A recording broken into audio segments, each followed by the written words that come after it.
Commissioner Garza, is it all very well designing 20, 30, 50-year plans for transportation? Well, what if you're not confident that you have adequate and reliable sources of water? Those plans do not mean very much, correct? Right. Very much a correct statement. We've got to, the challenge that we have now, of course, is a water scarcity issue and the diminishing availability of water and trying to find resources so that we can create not only efficiencies in deliveries, but also new sources of where we can find water, where we can clean water, where we can make sure that the availability, especially to our population and agriculture communities, is there, and the industrial piece also. And if we can't really rely upon the water out of the 44 treaty from Mexico, then that's a real big problem. Well, the treaty does one thing, and it started a collaborative effort between the countries binationally to be able to share those resources.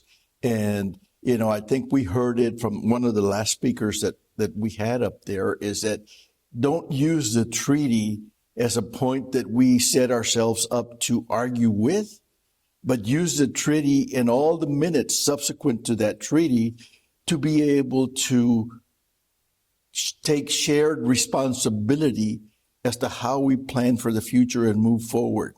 So, many folks go to the treaty and they start fighting over what there is or there isn't. In the end of the day, we've got to all live up to the treaty standards. We have to respect each other. But even if we got those acre feet of water that treaty provides, it's not enough for what's occurring in the valley to sustain the industrial growth, to sustain the needs in the municipalities, and to keep our business as thriving as it should be.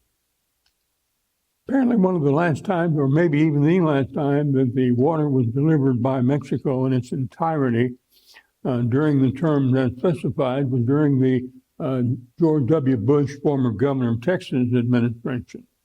So if they did it back then, when Vicente Fox was president of Mexico and George Bush was president of the United States, why couldn't we do it now? That's way above my pay grade. There's no magic wand.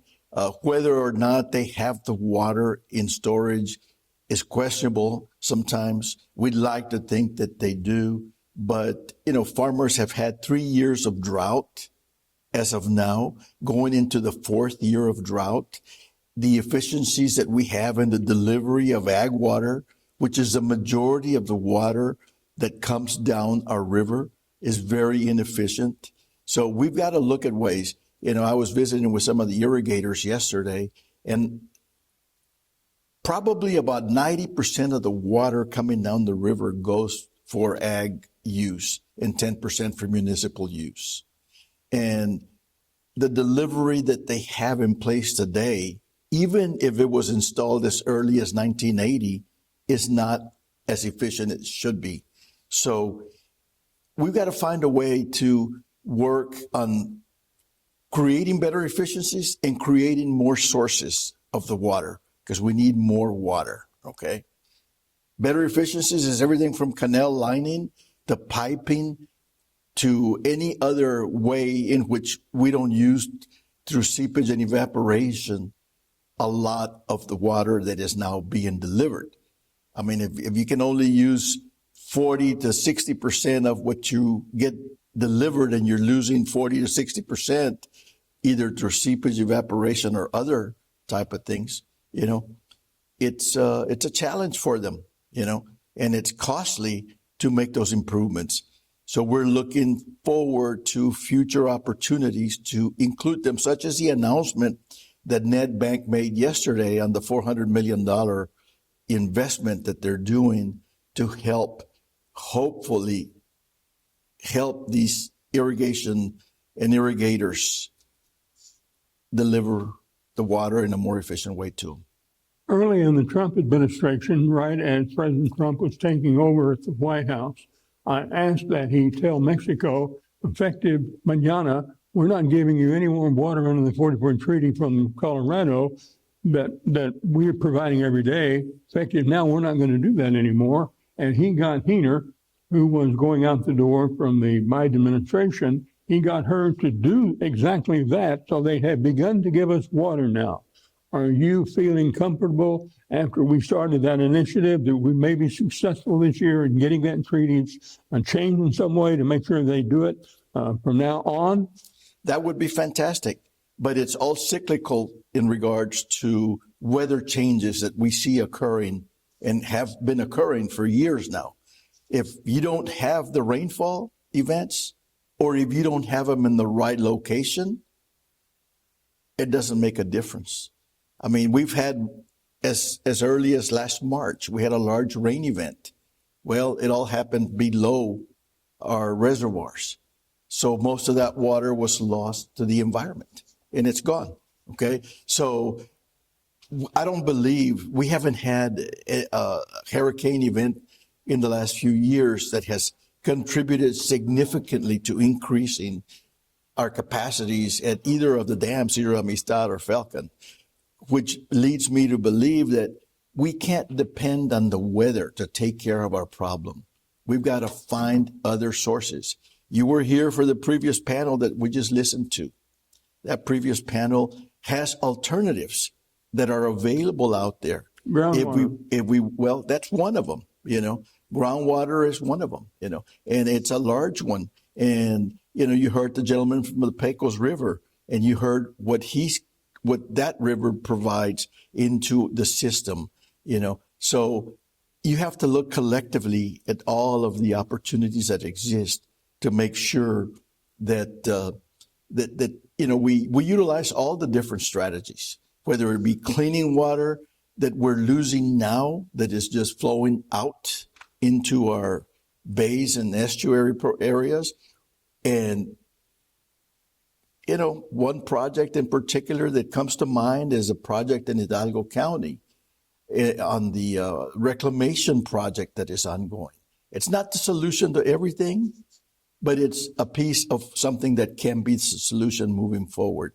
The gentleman from West Texas, where they're losing 1 billion barrels, did he say a day? Right? 1 billion barrels a day? That's what I heard, or 1 billion gallons a day. He corrected himself. That's right. 1 billion gallons a day on water that is brought up, and then they're just having to be pumped back down into the earth because it's not cleaned and recycled. All of these are opportunities as to where we can augment our current water supply that we need. And we want to make sure that we ensure it for our future generations. We've done great in transportation planning. We're doing a whole lot of projects in that arena. We're doing great in the Valley, in the healthcare industry. We've developed and have now a medical school that has provided better services for our residents in the Valley area. And we're at the tail end of the system, at the very tail end of the Rio Grande. We are the last to get the benefit of what comes down. Sometimes we don't get the best quality water. Sometimes we don't get the amounts of water that we need. So we've got to locally work on how can we provide to new industry that's moving to our area, to new or improved, we lost the sugarcane industry, prime example, because of the lack of water. That's a huge loss to the economy of the region. What else can we afford to lose? Are we going to lose more opportunities in data centers coming in because we can't provide the water for them? Are we going to lose more opportunities for industry coming in because industry doesn't have adequate water supply to be able to do what they're doing in whatever industry they're involved with? Those are the things that we need to look at.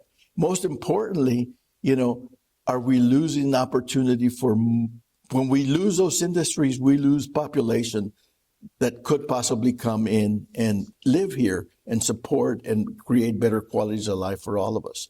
So it's a many faceted approach. I've been here 3 days with these folks, listening, visiting, meeting people from both sides of the border. Their issues on the Mexico side are just as challenging as our difficult, our side of the river. You know, we very mutually have the same problems. But my take on all of this process that we've been going through and what we need to do in the future is we have to go beyond engineering and technology and studies. You know, we've got to build, the public has to trust initiatives that are introduced to them. Otherwise, you know, if public doesn't have buy-in, it doesn't matter. If we don't coordinate regionally and binationally, it's going to become pretty impossible to get things done. Yes, we've got to use science. Yes, we have to do all of that piece, but we have to respect the local experience that we've all lived through historically in water, and how the need is there and how the need is going to increase. So we've got to balance technologies, science, and experience with, at the end of the day, human needs, whether you're an agriculture producer, whether you're in industry, or whether you're a person just living in a city needing that water to flow in your faucets, you know. So if we plan with those factors in mind, I truly believe that we can create strategies and communities that will support, sustain, and benefit from what we do today in meetings such as this, future generations in our area.